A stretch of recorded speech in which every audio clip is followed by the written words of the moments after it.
பரந்தூர் இடையிலான metro rail திட்டத்திற்கு தமிழ்நாடு அரசு கொள்கை அளவில் ஒப்புதல் வழங்கியிருக்கிறது. அண்மை செய்தியாக பார்க்கிறோம். கூடுதல் விவரங்களோடு செய்தியாளர் வேல்முருகன் இணைகிறார். வேல்முருகன், விவரங்கள். நந்தா, குறிப்பாக மெட்ரோ ரயில் திட்டத்திற்கான ஒவ்வொரு அனுமதியாக தற்போது தமிழ்நாடு அரசு வழங்கி வருகிறது. அந்த வகையில குறிப்பாக பூவிருந்தவல்லியிலிருந்து பரந்தூர் புதிய விமான நிலையம் வரைக்குமான அந்த ஒப்புதலானது வழங்கப்பட்டு அதற்கான அரசாணையானது வெளியிடப்பட்டிருக்கிறது.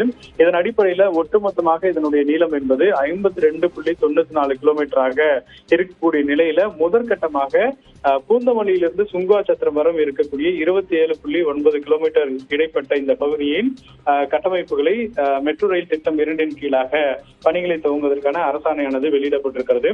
இரண்டாம் கட்ட திட்டத்துல சுங்குவாச்சத்திரத்திலிருந்து பரந்தூர் வரைக்கான அந்த பணிகள் என்பது தொடங்கப்படும் என்று கூறப்பட்டிருக்கிறது. குறிப்பாக இந்த முதற்கட்ட திட்டத்திற்கான செலவு மட்டும் கிட்டத்தட்ட 8,779 கோடி ரூபாய் நிதி மொத்த செலவாகும் என்று தெரிவிக்கப்பட்டிருக்கிறது. அதன் அடிப்படையில் புதிய விமான நிலையம் விரைவில் கட்டப்படக்கூடிய நிலையில் அதற்கான நிலம் கையகப்படுத்தக்கூடிய பணிகள் என ஒருபுறம் நடைபெற்று வருகிறது.